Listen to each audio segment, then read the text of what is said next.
My husband's mother claimed I was a witch and demanded she be allowed wear white and walk down the aisle at my wedding. My fiancé is on her side, so I'm going nuclear. Have you ever seen I Love a Mama's Boy? Well, that's my life. Me and my fiancé John have been together since high school. Well, we would have been, if not his mother Debbie didn't convince him to break up with me because we were too young to love. Luckily, we got back together during sophomore year. And in response, not only did Debbie have a psychotic breakdown where she found my phone number and left me nasty voicemails, but she also tried to convince John I had done evil witchcraft on him. Most people in my situation would not have taken this, but I've been raised to not talk back to my elders. And because Debbie knows that, she abuses it. For the last few years that me and John have been together, she has tried to hook him up with her friends' daughters, her older coworkers, and even her book club friends. And when John refuses to go on dates with them, Debbie calls me controlling, because I won't let him have a little fun. You're probably wondering, does John ever say anything back to her? Well, John has told her to stop, but more in a half-hearted, barely bothered and timid way. Not exactly a put his foot down and set clear boundaries kind of way. I've asked him so many times, but he always just says I should know how his mom is, and that she wouldn't like that. Anyway, 3 months ago, John proposed, but Debbie didn't come to the engagement party, and to avoid both sides meeting, she refused to attend the family dinner. I honestly didn't care, but I appreciated it when John's dad came and apologized for his ex's, Debbie, behavior. Either way,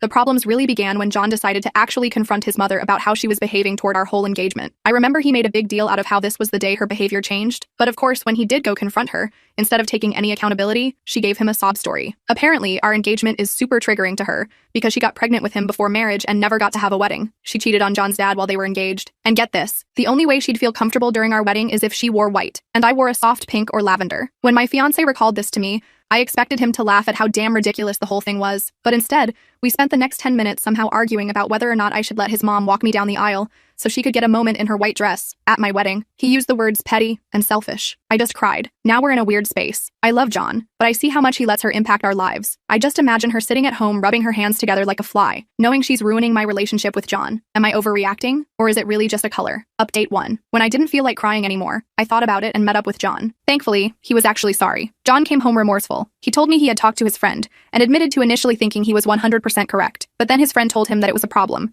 and to get his head out of his own behind and actually look at what his mom is doing. This broke my heart, because when I, his fiancé and future mother of his kids, say it's a problem, I'm being dramatic and irrational. But when another male friend says it makes sense. I was too tired to sugarcoat it. I told him he's easily manipulated. He immediately went super quiet, so I knew he got the point. I asked why he did not see that his mother wearing white and walking down the aisle on our wedding day was extremely creepy. He claimed to just not want his mom to miss the wedding. I told him there would be no wedding if he didn't straighten up. He kissed me on the forehead and told me he understood. But after everything that happened, I needed more reassurance. I asked him what role she would play in our wedding, childbirth, Mother's Day, and everything to come. Would I always come second place? He consoled me by saying he realized how bad he fucked up. He was just trying to keep the peace. I asked him how his mom even convinced him that her walking the aisle in white was a good idea in the first place. And guess what? She used every evil mother-in-law manipulation trick in the book. She cried about how her baby was getting taken away from her. She sobbed about how she never got her wedding, and screamed about how she just wanted to experience a real wedding before she died. I was baffled. I told him if he really cared about having me in his life, he had to prove it. Go low contact with mother-in-law, and take no more input from her about the wedding, which will be postponed for a year. And on top of that, he has to go to counseling, both individually and as a couple. We discussed it a lot about how she won't be there for anything unless I'm comfortable with it, and I won't interact with her unless she does a 180. I told him he has to speak to his mom with me present about her behavior. When we agreed, I smiled for the first time in a while,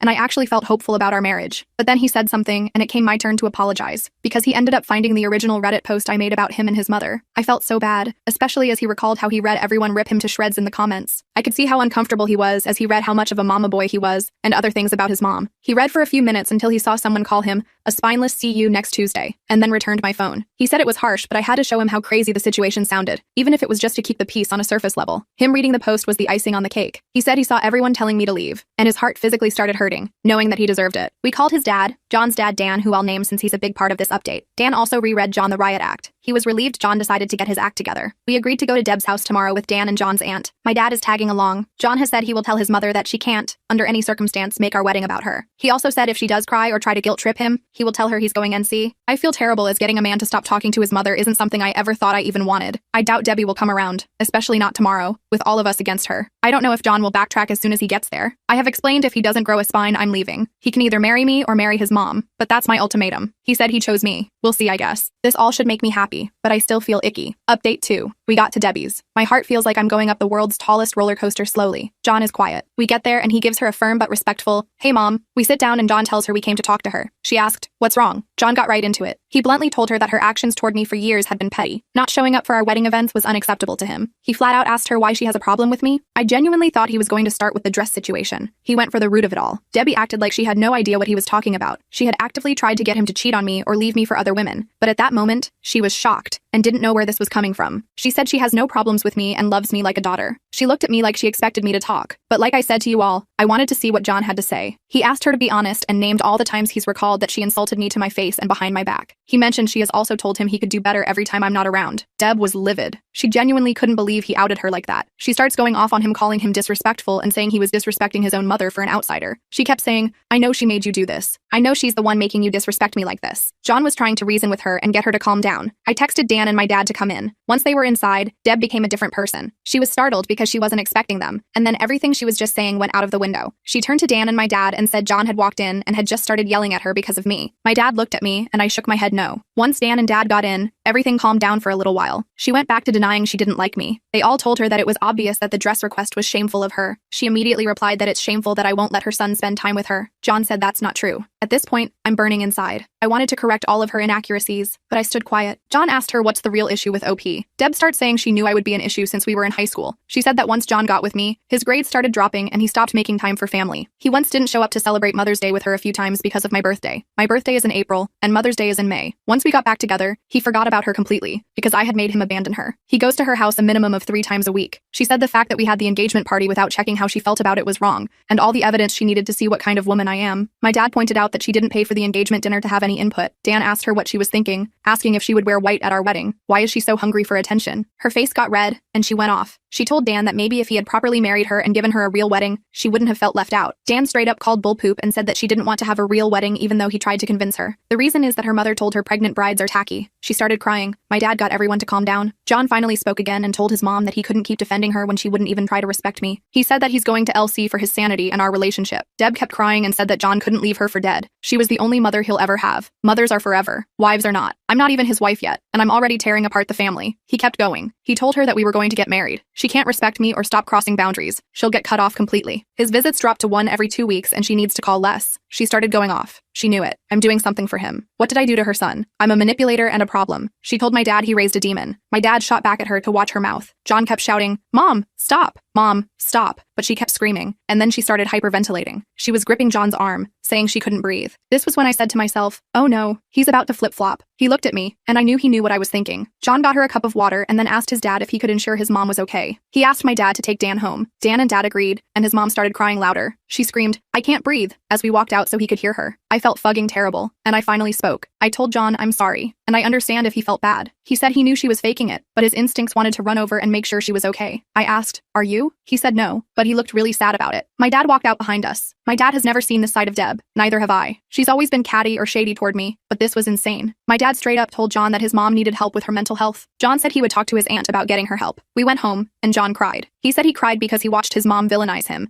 and tell others that he just walked in and verbally abused her. He said it reminded him of the times he would fight with his dad because his mom would say Dan would just come from work and yell at her for no reason. I guess it was deja vu for him. He was silent after she said that, so I believe it struck a nerve. He decided to go NC for now. Before we went to Deb's house, I called a couple of counselors in our area to check availability, and our first couples therapy session is next month. It's a little while away. He called his provider today to check for a therapist within his insurance and got an appointment for himself for the 23rd. The ball is rolling, and John seems like he's on the same page as me. I know this is unaliving him, though. Dan called us and let us know he got Deb to calm down. He said he spoke to her as best as he could about her harming her own relationship with John, but she didn't want to hear it.